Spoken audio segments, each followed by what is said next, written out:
یہ بھی ہوتا ہے کہ کسی کو کسی عمل خیر کی توفیق ہو جاتی ہے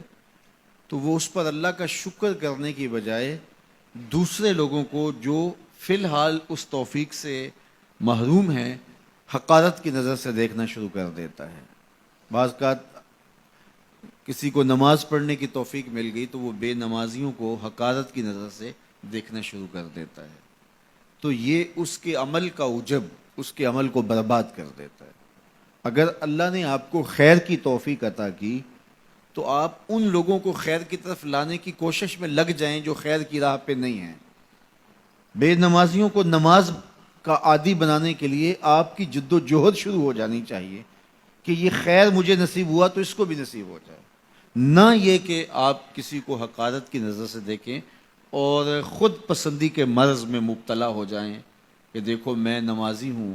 اور میرے پاس یہ ہے اور فلاں کے پاس یہ نہیں ہے۔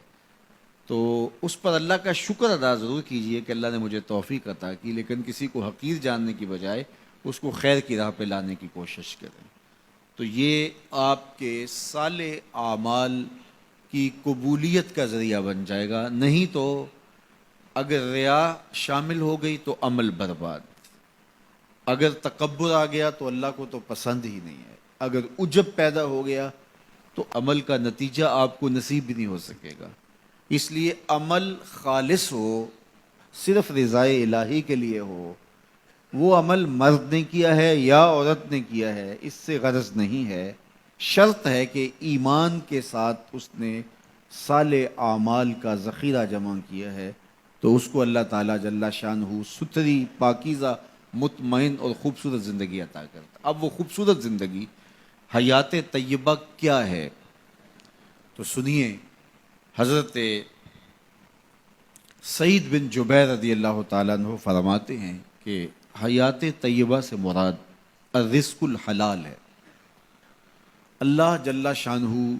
جس کو پاکیزہ اور ستھری زندگی عطا کرتا ہے اس کو رزق حلال عطا کر دیتا ہے۔ حلال رزق کا نصیب ہو جانا ایک خوبصورت زندگی کا نصیب ہو جانا ہے، کیونکہ حلال میں طمانیت رکھی گئی ہے۔ ایک شخص جتنا بھی حرام رزق اکٹھا کر لے اس کو اس کے طمانیت باطن سرور باطن نصیب نہیں ہو سکتا،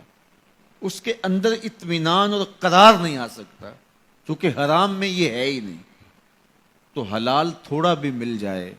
لیکن ہو حلال تو وہ باطن کی طمانیت کا سبب ہے، اندر کی روشنی کا ذریعہ ہے، اور ایک سرشار مطمئن خوبصورت اور خوشگوار زندگی کی ضمانت ہوتی ہے رزق حلال۔ اللہ ہم سب کو اپنی جناب سے رزق حلال ہی نصیب کرے، اور اگر ہم سچے دل سے یہ عہد کر لیتے ہیں کہ اللہ ساری زندگی تو